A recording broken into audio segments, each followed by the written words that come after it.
Welcome back to another session of LinkedIn Live, folks. I'm Enrique, and I am joined by Dr. Toni Warner, a good friend, colleague, and one that is doing great things.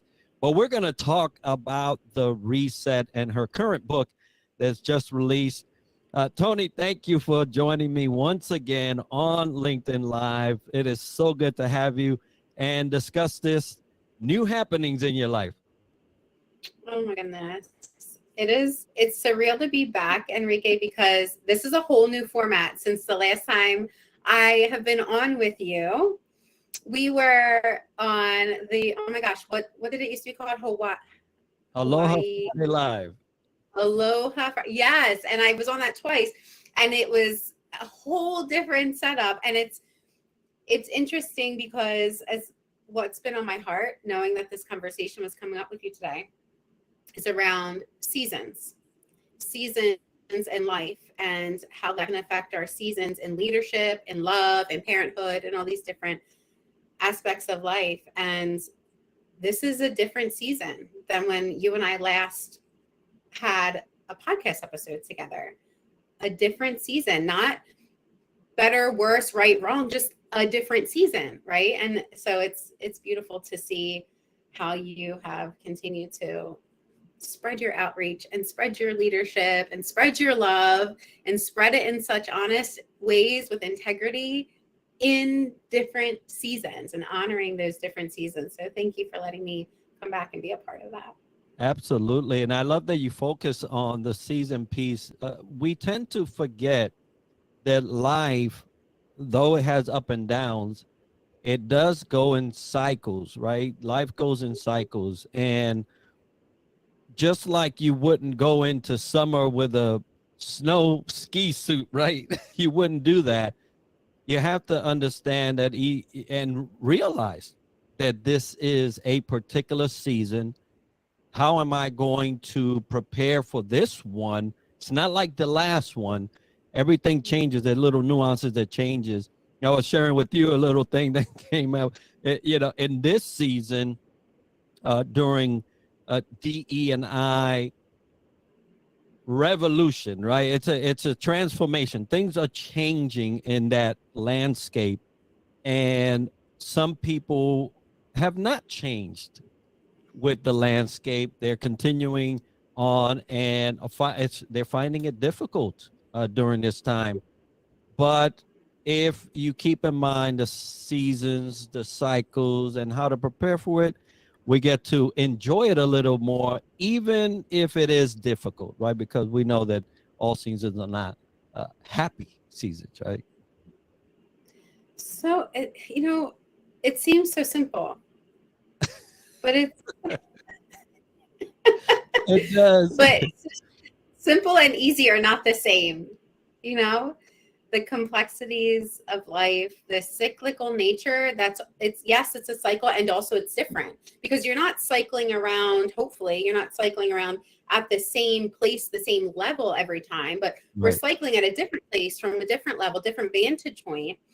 Right. And so there are some things that are repetitive, and there are some things that are very new or very unfamiliar. And that's just not always easy to navigate. And that sometimes requires a reset, right? Kind of like what you started off with the book is sometimes we need a reset. And that's not a bad thing. It doesn't need to be a bad thing.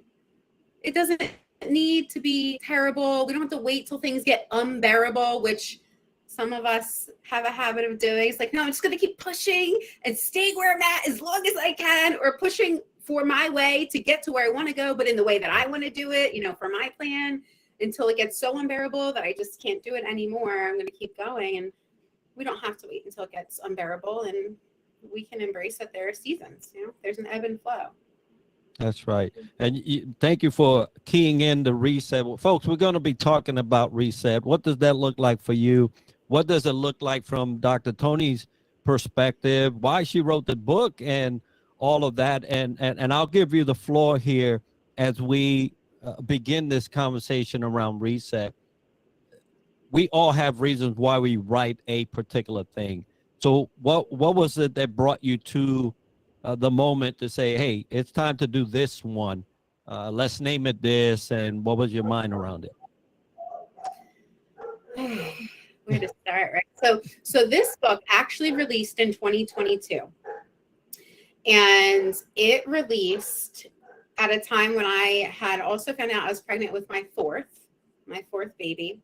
And so I got to birth this book, and then I got to birth my fourth baby. But before I wrote this book, I was at this place in my life where I had felt like I'd done what I was supposed to do.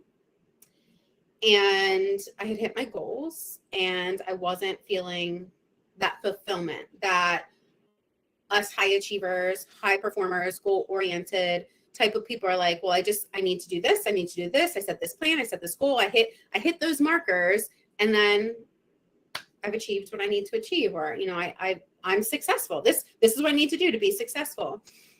I had done that. I was 30, had my third baby, earned my doctorate, had multiple advanced degrees, had a great paying job with good salary, owned my home, owned my car, all of those things. And I just didn't feel fulfilled. And that entered me into a place where I started asking, well, then what's next? But not from a place of I need to hit the next goal, from this place of desire, from this place of I desire to feel more fulfilled in my life. It's not about just setting another bunch of lofty goals to prove that I can.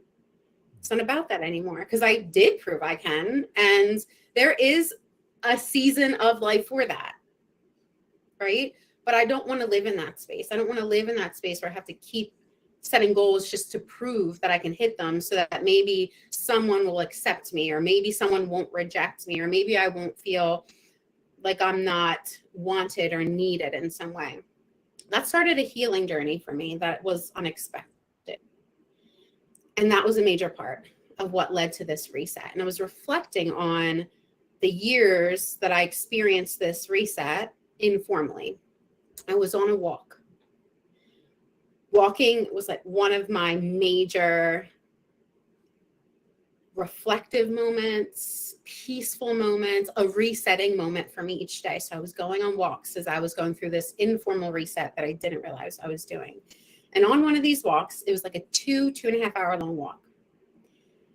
This process, this reset process, poured out of me, completely flowed out of me as I reflected on all that I was moving through and all that I had gone through the former years of this informal reset that I didn't even know I was doing.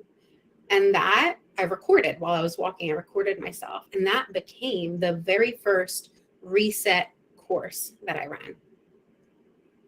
And from there derived this book a year or so later after that. It's time for me to not just have this course available to those that may be aware of who I am, but also to be available to someone that's at a different part of their journey, ready to reset in a different way, in the comfort of your own home. There's a lot of challenges with self-help books because the accountability piece, right? How do I stay accountable and do this thing? Am I even understanding it properly? And so what I did here was deliberately make it so that we could do just a little bit at a time, micro habits each day. I don't want it to be all powerful, but then not practically applied. It's just going to sit on the shelf. It's not going to do anyone any good, right? I was living a very full, busy life in the process of my reset. I needed things that I could fit into it, not things that made me feel like, oh, another thing to add to my to-do list. And so that's God used me to birth it. This wasn't about me. I need to make a book, so I'm going to make this book. And I always knew I wanted to write a book. I didn't know exactly what it was going to be. I'll write more books. I don't know exactly what they're going to be. It's just going to come through me in the way that, it's meant to, without me controlling it all. And that can be hard, I think, for a lot of us achievers and performers. Yeah, that part between high achievers high performers and what will, right? What will. We hold strong wills. And that's one of the reasons why we can press through so much of the garbage and the noise. We're just will our way through it and get on the other side somehow. But when it comes to life moments like these, it requires a level of surrender that we're foreign to, right? So it literally requires you to just be with the moment and be with the season and be with the time and allow it to position you where you should be, not necessarily where you think you should be, right? Mm, And it's two different places sometimes. Sometimes it is the same place, but most times it's a different place because what we envision for ourselves in a timeline is very finite. I got to be here. It's got to be like this, and you see it, and then when it's not like that, then you don't accept it as, oh, this is meant to be. Oh, this is what I have to put up with now. This is what I got to settle for, and we never get to enjoy it. So, for those of you listening and you're approaching this point in life where a reset is coming, I wonder if you're considering whether your will is detracting mm, from the full enjoyment of that process, because some of these processes are not, you know, joyful. Yeah, some of these processes of reset are pretty painful sometimes. So if you're in that process and you're finding some pain and it doesn't look like that's the way you had envisioned, I hope that you have considered or will consider that maybe you're not letting go enough to enjoy it. mm. That's a hard one, isn't it? To Mhm. to be used to being the one that needs to be strong, being the one that needs to fix things, figure things out, the one that people go to, the one that makes those lists and checks things off, the achiever, right? And then be like, and also I'm gonna surrender, right? And I'm gonna, but gosh, I that has been hard in the past for sure. That has been hard for me. I've practiced it. I mean, I continue to practice it. I get better at it every single time that I practice it, and I can catch myself trying to steer, the boat. And I had to learn and continue to remind myself that it's okay when that happens if I'm able to become aware that that's happening and ask, like, is my intuition really on the road with me steering that boat too, right? Do I really have my anchor, my internal anchor with me, helping me steer that boat? Or am I really being forceful and trying to take the reins and going like full throttle from a place of needing to control, from a place of needing to get to the outcome rather than, you said earlier, we don't enjoy the experience? Or am I allowing myself to enjoy the experience en route? I think that's a big differentiator that we forget. I did a lot of things right with hitting goals the first couple decades of my life. And that's why I hit goals. Like, first of all, I set very clear goals, goals that were able to be measurable and carried out step by step. And I fully believed in myself.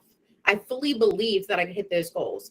And so those are two major reasons why I did hit those goals. But here's what I didn't know, and so I didn't do it, was I didn't realize that it's not supposed to be all about the goals. I didn't realize it's meant to be about the journey, the experience. That's the bulk of where life happens. And I also didn't realize that it's meant to be co-collaborative, co-created, not all me. And that's what it felt like to me. It was, I would pour into other people. I would guide other people, lead other people, help other people, but I did not ever allow myself to receive from others. And even if someone was helping in some way, I still had this mindset that, like, no one really cares. No one really gets me. Like it's me, myself, and I. Like I got to be the super independent one because I can't really rely on people around me. And that did get me to goals, but it didn't deepen my relationships. It didn't deepen my joy. It didn't allow me to more deeply experience fulfillment and satisfaction in all of the aspects of my life. And that's the reset that I'm talking about. This is not about resetting just to hit goals. And yes, goals are beautiful, but that's not what success is. You and I talk about success, right? That we're not resetting for that kind of success. We're resetting for amplified success, for elevated success that feels more fulfilling, that feels more life-giving, that allows us to enjoy the in-between, even if that goal feels like a moving target. And even if there's some frustrations and stressors and things that feel out of control, because there will be, right? But that we can still find ways to experience and enjoy our lives and our relationships in that in-between stage, which is where most of life happens. We don't want to miss out on that. And a lot of people have and are going through this journey. You know, I believe that the pandemic year and subsequent years after that, but specifically that one, afforded people a unplanned reset, but one that they were requiring a long time ago, right? And then there are people that have since then reset or are going through this reset journey. What is an advice that you may have for a person just starting to identify, hey, I think I'm resetting here. What should they be considering during this initial phase of a reset? I think a good place to start is to get an idea of what your thoughts are around a reset.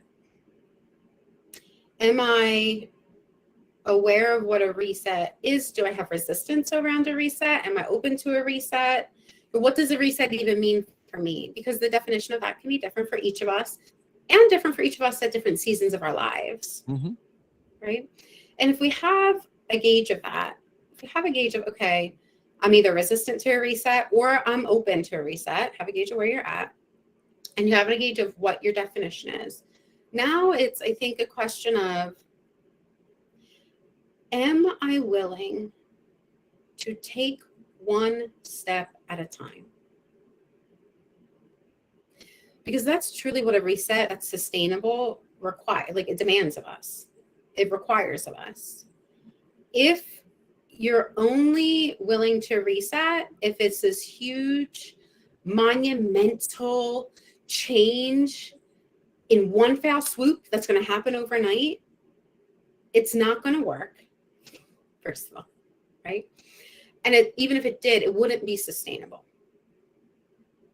And so the approach that you bring to the table is largely going to affect the experience and the outcome of the reset process. So defining what might a reset be for me, and it's okay if you're unsure, just begin with the question. Getting clear on if you're feeling resistance to it or welcoming to it. And then identifying, am I willing to take one step at a time? Am I willing to be okay with that, or to at least practice being okay with that? If we could do those three things, we're ready to begin the process of resetting. And I'll tell you what, Enrique, whether someone believes in God or the universe or source or whatever higher power someone believes in, even if you don't actively choose, I'm telling you this from experience, even if you don't actively choose to begin a reset, if you need one, life will keep throwing things at you to show you it's going to come regardless.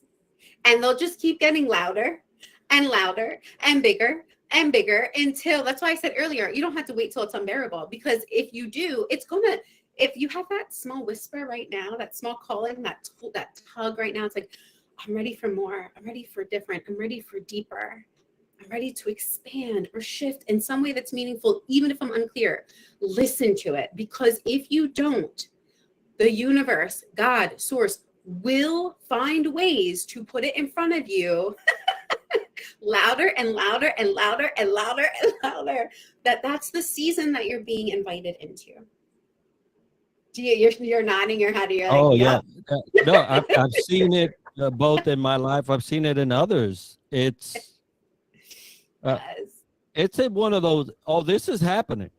Yes. Yes. I see you've resisted. I see you've wanted to take control, and also, sorry, you don't have control of all of this. So I'm gonna just put this here for you. Here's the signal. Here's the symbol. Put this here for you. Here's another signal. Here's another symbol. And so, we all have an intuition, whether we know how to tap into it intentionally or not. And that intuition never abandons us. We can disconnect from it as much as we unintentionally do, but it's still there. And so it's gonna pop up when you let your guard down unintentionally. And the reset that you need and actually desire internally, like inside of yourself, it's going to keep presenting opportunities for you. And then it will be up to you to say yes. It'll be up to you to say yes. You get to say yes. For me, oh my gosh, how many seasons, Enrique, since you and I have been, I think we've done 4. I think this was our 4th. I think you did an episode on my podcast. I did 2 on yours, and this will be our 4th together. So many seasons of life since our first time together. I think I was pregnant with my 4th with our first, had my 5th with our second. And since then, this has been a newer development. My 2-year-old, we only just found this out a couple months ago, was hospitalized, and she was diagnosed with type 1 diabetes, which has been a huge shift, a huge adjustment for our family. It's a lifelong autoimmune disorder that, no one can say how or why it happened. It's no one's fault. It is what it is. And also she will have it for life. So this is something that we have to monitor 24/7. And as you can imagine, having 5 kids and therefore a very full house is one thing, but then adding an ongoing chronic diagnosis for a toddler is another. And I was coming out of my 5th and final maternity leave when we found this out. So I was rebuilding my businesses again, because, I had, as a solopreneur, I had to close them down essentially while I'm on maternity leave. And so the season I thought I was entering, Enrique, after that last maternity leave of really coming back into my businesses and scaling them in the way, this 3 to 5 year plan that I had in my head, right? God pulled my attention, my focus, my heart elsewhere and said, now is not the season for that. Now is the season to root back into a focus that aligns with the motherhood that has always been at the core of who you are, and still serving folks' mental health, but in a different way than you thought you were going to go with scaling your businesses. That's part of why the cohort I'm doing in the fall is specifically for powerhouse moms like myself that are managing motherhood and marriage and their mental health and their mission in life and in their profession, is because that's where my heart is. And God pulled me right back there and said, that's the season that you're focusing on right now. And it doesn't mean I don't serve the other folks that I generally serve, high achievers that aren't parenting and that aren't in that season. But that's where I was pulled back, and I could have fought it. I could have fought back and said, no, I had this plan. I had that plan. And that is what I'm sticking. Like, I could have done that, but it just would have gotten harder. It just would have gotten harder and harder. Yeah. And, these events, right? They are events, they are circumstances, they are things that will come up in whatever plan God has for us, right? We're individuals. We bring our own journey to the collective, right? The totality of what the world is. Each one has to do what they were made to do for all of it to work, right? That's why I often say I can't say I'm self-made, because I know across the world somebody had to get up, do 8 things that set in motion some other things, and here we are, right? Mm, And so that connectiveness is so important to all of us, and if we are not fulfilling the mandate of our of life in this season for this time, we could technically not only be setting our journeys astray, but also hindering someone else's. Right mm. now, God is good enough and graceful that He's like, "Oh, you don't want to do it? Okay, Johnny, you got an extra task. You have to do this week because this guy." Right? But if you look at it in that kind of scope, then you realize how important it is to be conscious and in the season that you're supposed to be, at this time. And so I want to dive a little into the resistance piece, because I'm feeling like there are more that are resisting than they are willing, right? And willingness, Impossible. yeah, willingness. And you said something before we get into that. You said something that's so important in terms of self-awareness during times of pivots and resets and things like that. Being aware of your ability and willingness to give into the process. That's such a hard thing to do. We mentioned for high achievers because of the plans, right? But in general, as human beings, we've been instructed and trained and guided and coached and advised that you gotta own it. Yeah, you gotta take the bull by the horns, right? And you hear it throughout all of your life, so that when you get into these moments that are like beyond you, they're just bigger than you, for you to say, take me away, swift me, whatever it is. It's just tough. It's hard. So let's talk about resistance and why we battle with that so much, especially when this may actually be in our best interest. The first word that popped up for me while you're talking about that is fear. And I want to say faith is the antidote to fear, but I the reason I hesitate in saying that, so both my parents are pastors. I have so many pastors in my family. I used to be asked all the time, like, are you going to be a pastor when you grow up? And I always said no. I know no. I was like, I have always had a faith, a deep relationship with my God, but have never felt the need to preach that my beliefs need to be what other people believe. And I'm not saying that's what all pastors do. I'm just saying that was that was very clear. That's my reason why not. And so the reason I say that is because I don't think that people need to believe in what I believe in order to find their way. So I'm putting that out there to say, receive from this what resonates with you, not me trying to preach, you should think what I think or believe what I believe, because it's not about preaching what's right? That's not what this is. Like this, I'm not cookie cutter, I'm custom, right? And I believe custom is the way. So all that to say, we all do feel fear. And that is human. It is a normal experience for us to have. It's also incredibly uncomfortable. And when we have a society such as ours, we're a social, emotional species, fear comes into play and we're going to have a reaction. And that reaction often, if we're not aware of it, can have a negative effect on either our relationship with ourselves or our relationship with the people around us, or both. because we don't want to feel fear. We want to feel safe. And so how we tend to interpret that is, I'm feeling fear, so I need to control or I need to escape. And we have so many unhealthy ways available to us to try to control and to try to escape in our society. And so that's what we do, right? That's what we do. And that it continues the resistance because we haven't actually dealt with the fear. It's still there.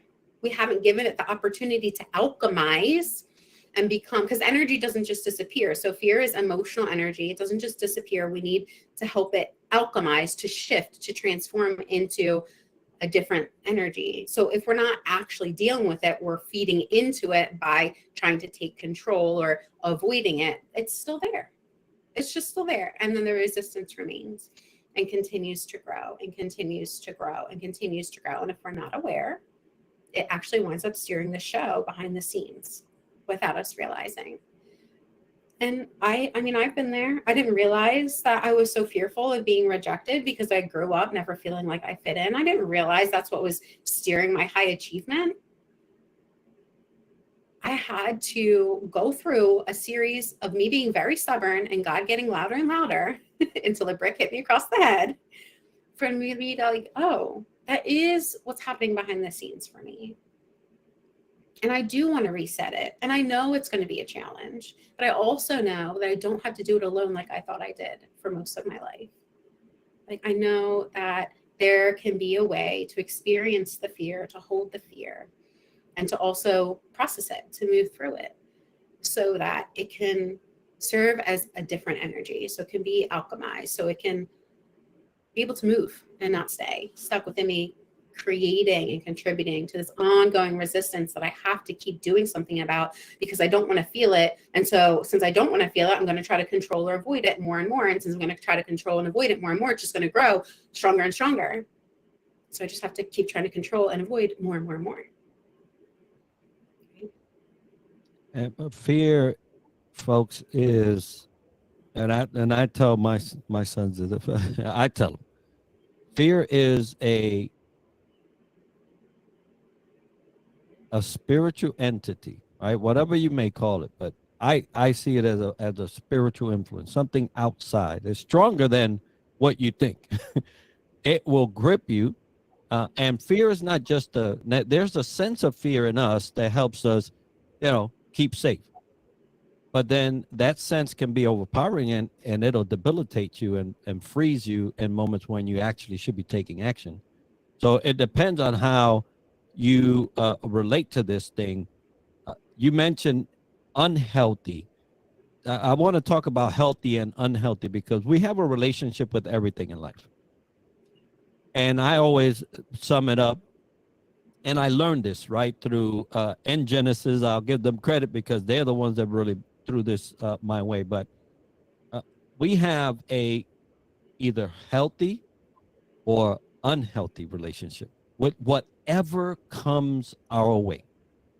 Most times we rely on the unhealthy because they allow us to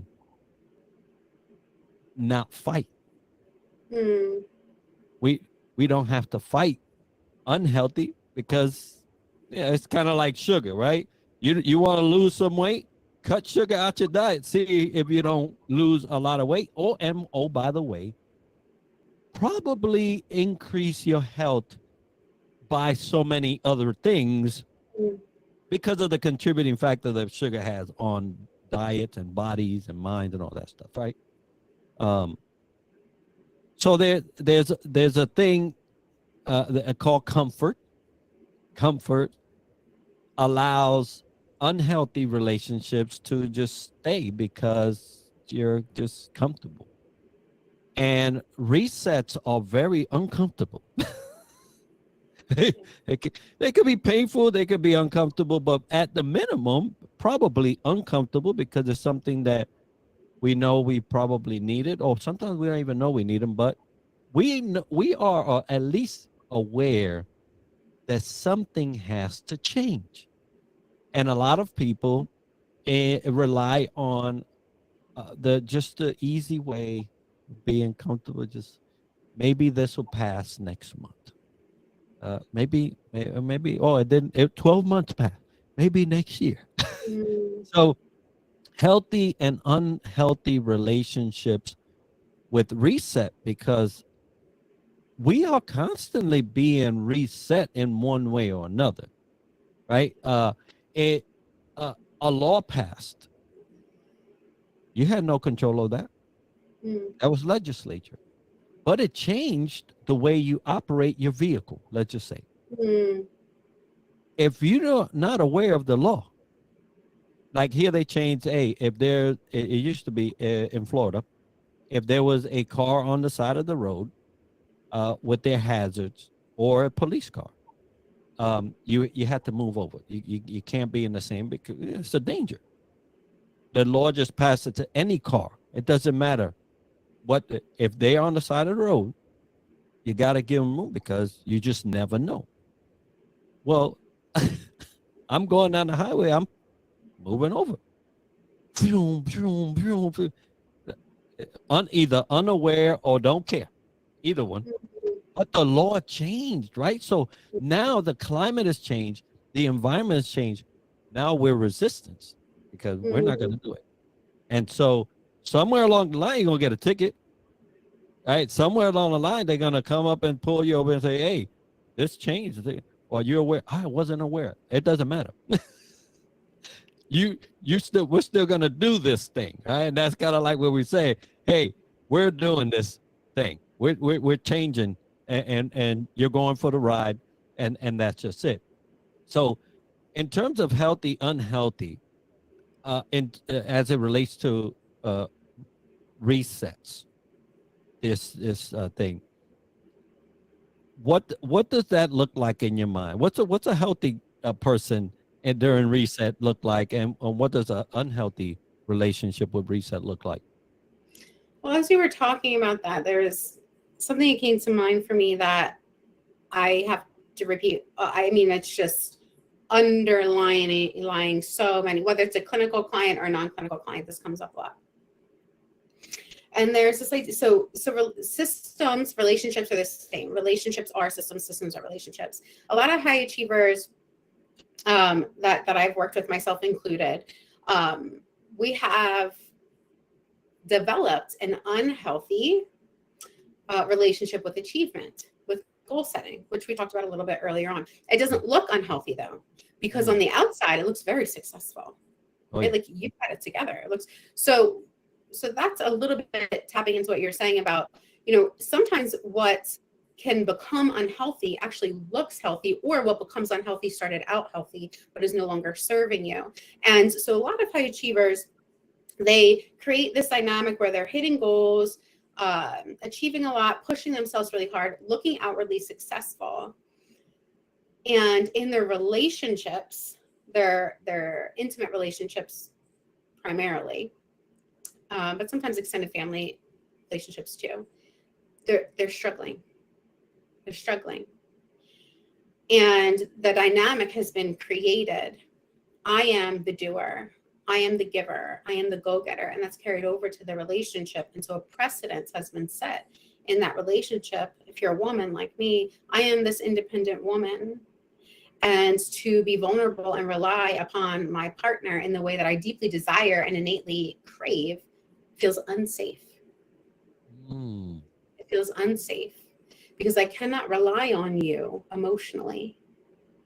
And so this reset that I think that I'm desiring for my profession, because I'll feel better professionally if I could just break through whatever it is that I need to do, is actually connected to this deeper desire of needing and wanting, innately desiring a deeper emotional connection, support, and safety in my relationships with my partner, for example. But because I'm so used to being the doer and the goer and the getter and the put it all together, it's difficult for me to do that. The dynamic has been set in the relationship between you and your partner that you are going to take on that role. Even though a part of you, a core part of you, craves a sense of security in that relationship where you can let go, where you don't have to take on that role all the time, where you can just breathe and relax and be held and be emotionally vulnerable and still feel safe. There's a variety of reasons why that may be the case for someone, trauma, et cetera, et cetera. But that, again, that dynamic can look healthy on the outside because it's like, well, something needs to get done. I'm going to do it. I get it done at work and I'm a go-getter and I hit the goal. So I get it done at home and I'm a go-getter and I get the goal. But you know what also happens? It becomes unhealthy because now you're carrying the mental load for the entire family and feel exhausted. Because now you feel like there's a communication barrier between you and your partner where they'll never understand you, or maybe you feel like they don't care to understand you. But really, there's an emotional disconnect due to not being able to let them in certain ways because your guard's up a lot. So unhealthy versus healthy can be really confusing because sometimes what started out as healthy, oh, well, I'm just getting to know this person. I don't really know them yet. Of course, I'm going to be, depending on myself and doing these things. Well, okay, now you've been together a long time, or now you're married, or now you have kids together. That dynamic needs to have changed, but it hasn't because it's been your safety net. What starts out as healthy can become unhealthy. What had started out as serving you can then become something that is actually pushing against, working against, right, your best interests or what you desire. So it's confusing to say, oh, just look for this one thing and that means it's healthy, or just look for this other thing and that means unhealthy. We need to have some space for that gray area where, well, maybe it was healthy. Maybe it was serving you at some point, but is it still now? Is it still now? And we're not just talking about the professional realm because we cannot take the personhood out of the profession. Right. Let's look inward. Let's look at this in your professional life, but also in your personal life. Yeah, it's hard, confusing. And that's why having some support in little micro steps, a bit at a time, can help iron out some of that and create some clarity around it.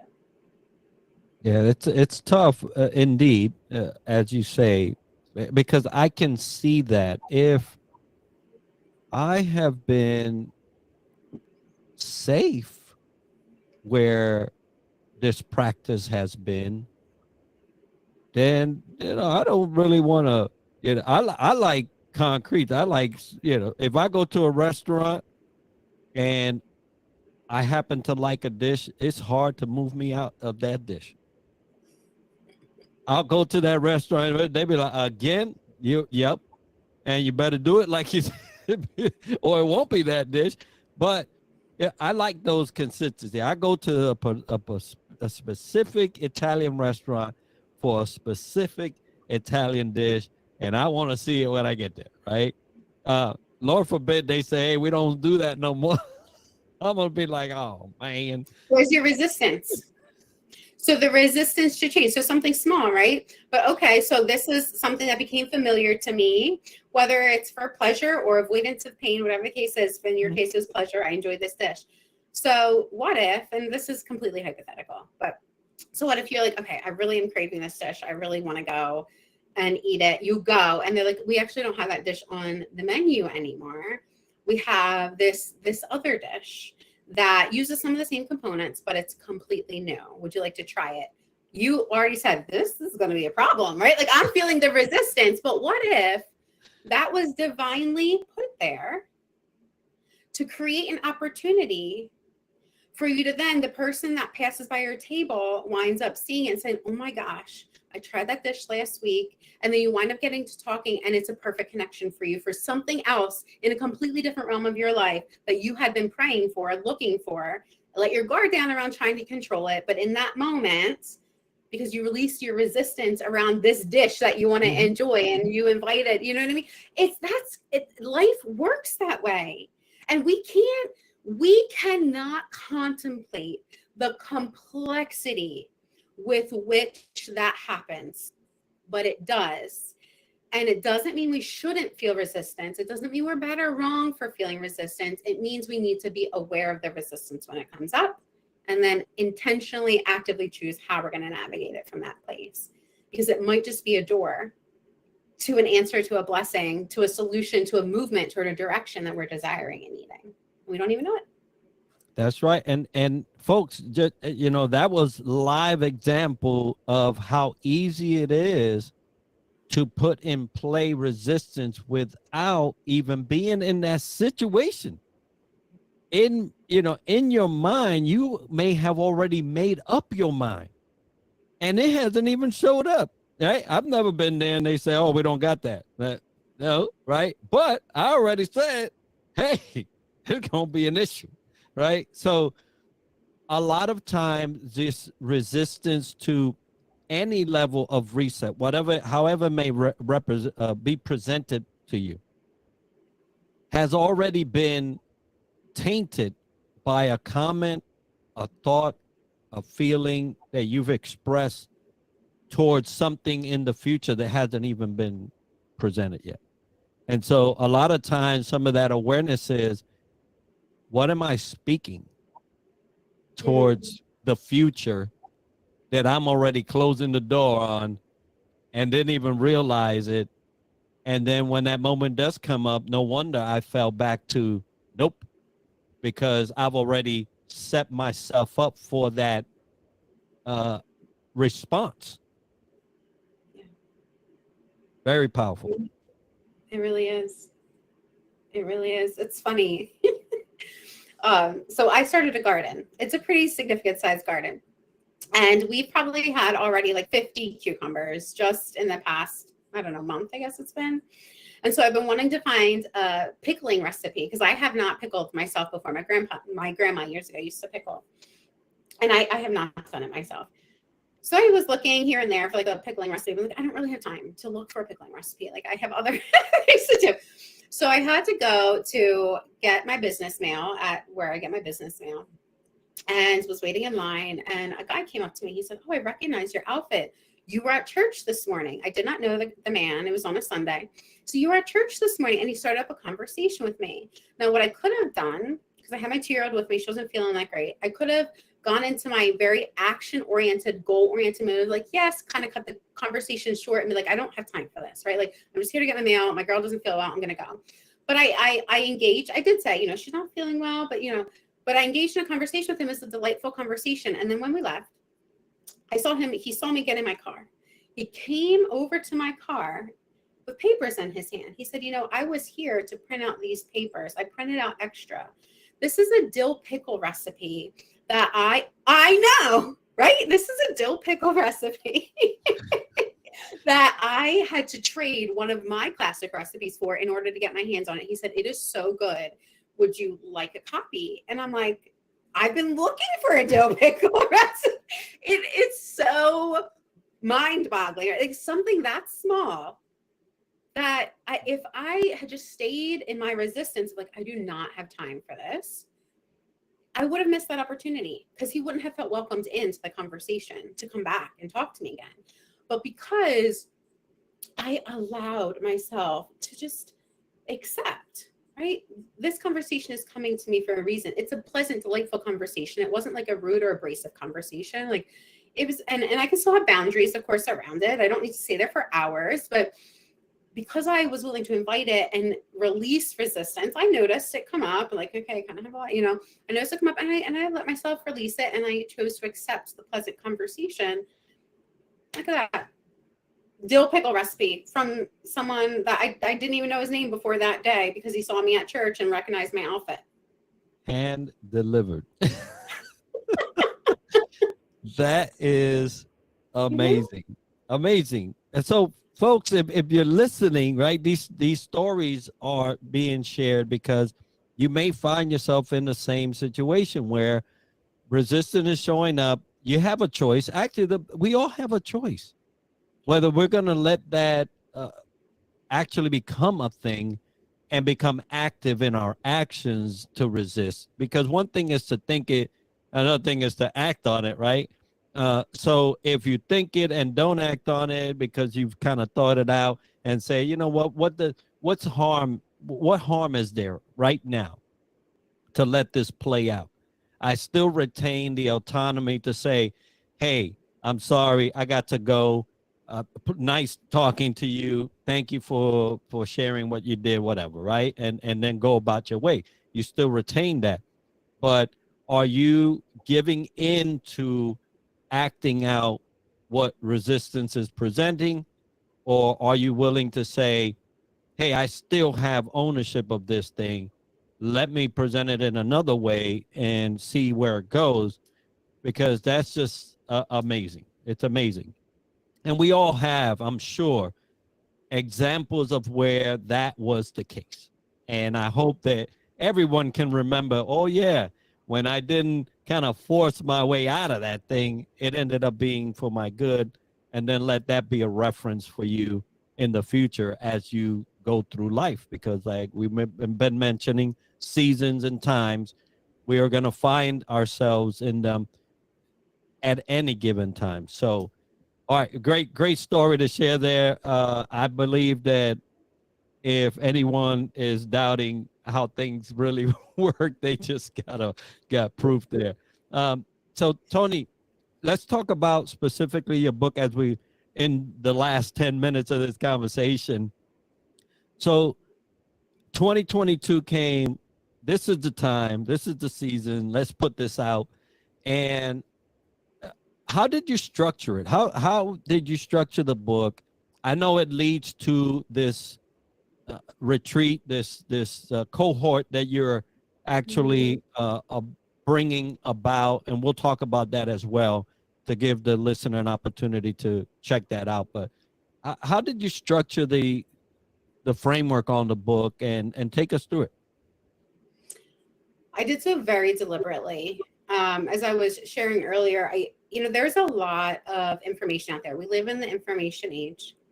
And while that's a beautiful blessing, it also can create a lot of anxiety, a lot of overwhelm, information overload. And if you're an achiever like myself that loves to learn, loves to soak up information, it can become overwhelming because you want to find the right information, you want to find the right thing to do, but you could literally go down that rabbit hole and never come out because the information is endless.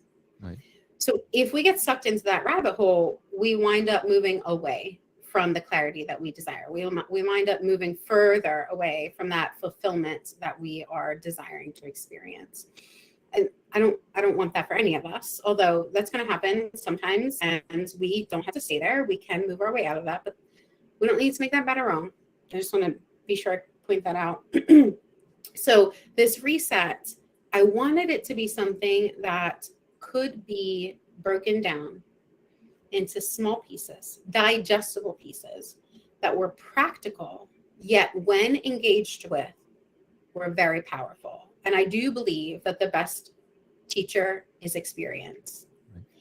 And I don't mean chronological experience, like because someone's older than someone, that means they have more life experience. That's what I'm talking about. I'm talking about to actually be able to feel the lesson in your body, to feel the lesson, not just with your I'm thinking about it, over intellectualizing brain, but with the mind, body, and soul aligned, to feel that, to integrate it into your being.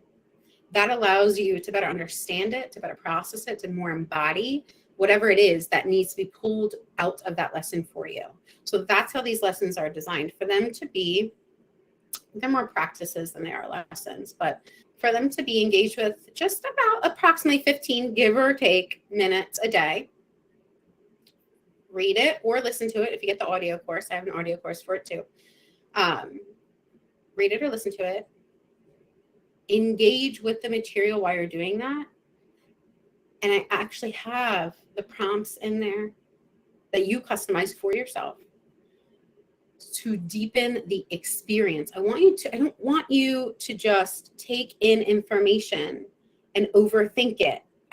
We can get stuck in our heads and then cycle in overanalyzing, overthinking, right? That it keeps us stuck. The whole point of it is to get unstuck. let's get unstuck, right? So a little bit at a time. And it sounds, again, so simple. But if you're anything like me, I wanted to do a lot at a time. A little bit at a time did not feel like enough. I want to do a lot. I want to do a lot all at once. And with as much power, right? And it's not that that's bad or wrong. But we can't live like that always. So if we want this reset, to be individualized to your specific strengths, needs, and goals, and we want it to be sustainable, then we need it to be micro steps that are meaningful to you. You just engage with it a little bit at a time each day for a minimum of 8 weeks. Draw it out as long as you want, but do not try to do it faster than 8 weeks, because now you're just trying to get to the end of the road. Now you're just trying to hit the goal. Now you're just trying to hit the outcome. And I'm challenging my achievers to do the opposite. That's what it's called. It's a high achiever's guide to freedom and fulfillment, your step-by-step roadmap for getting unstuck.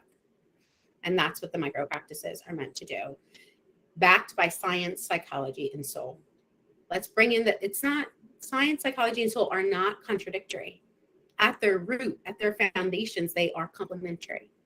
And that's what the book really helps infuse without you having to overthink it. A little bit at a time, a little bit at a time, and a little bit at a time. So I know that there's a lot of self-help books out there. This would be considered technically a self-help book. And sometimes you're in the place in your journey, you're in the season where you're ready to do that on your own. And the book will be perfect for that. And sometimes we're in the season where we need community. We need community to venture this journey. And that's what the Reset group experience is all of us coming together, specifically this cohort for moms that are managing their marriage, their mission, their motherhood, and their mental health. We're together. Yes, your reset's going to look different than mine. My reset's going to look different than hers. Her reset's going to look different than yours, and that's okay. But together in community, we're going to be able to support one another as we move bit by bit by bit by bit. Not just with the self-led audio course that I can access whenever I want, but actually together in live lessons every single week. And it's available. It's a 12-week immersive group experience meant to practically fit in your life, but also to challenge you so it can powerfully affect in the way that you want it to. Well, they say, how do you eat an elephant? One bite at a time, right? This process will challenge you to stay the course throughout the time and go at a pace. You know, everything that we do, it's either high pace or slow pace, and sometimes in between. This process of reset takes deliberate and timely action, but you have to stay that course in order for you to get through it. If you speed through it, you're right. You're just trying to notch it, checking the box. I got it done. Yeah, I've been reading the Bible daily, and I will account for some days that I didn't, right? But daily since December 2017. It's a long, my Bible app, I was like, wow, that many weeks, long weeks. But I don't try to swallow it. It's just one chapter a day consistently since then. And it's so much more enjoyable. It's such, the stories are richer because I get to focus on that one thing. And I'm not overloaded. I didn't get so much that now I don't remember half of it. Yeah. It's a journey where I get to enjoy the word versus be a task and this deadline, right? I just said, just do it once, and here we are, years later. And the same is with life. If you try to take life too much, too fast, it'll crash you. Mm. But if you go from point A to point B, and when you get to B, tell me about, the cows you saw on the way, and the new development that you noticed was coming up. It makes it a whole lot more enjoyable. Life, it becomes more enriched, and you get to visit things that normally, if you're just in a 90 mile, hopefully not 90, but 70 mile down the highway, you may miss because it's just going. It's important to enjoy this journey of life. It should not all be checks and balances and goals and attainments and trophies and all that, although they may seem good. And I was talking about that. I was telling somebody I'm so grateful for all these trinkets that I have, little, and I'm conscious that none of this is going with me. I would have missed life's purpose in my life if I don't remember the in-betweens. It's not about the accumulation, it's about the experience, right? Yeah. And you don't need to make it bad or wrong to accumulate things. It's just that's not the purpose. That's all. Yeah. Not the purpose. It's nice. I appreciate it. But I love this, right? The conversations, and then we could say, man, we've been connected and talking for 4 or 5 years, and wow, how much has happened. And yeah, I remember that baby. Oh, wow, 2 more. Oh, wow. It's like, yeah.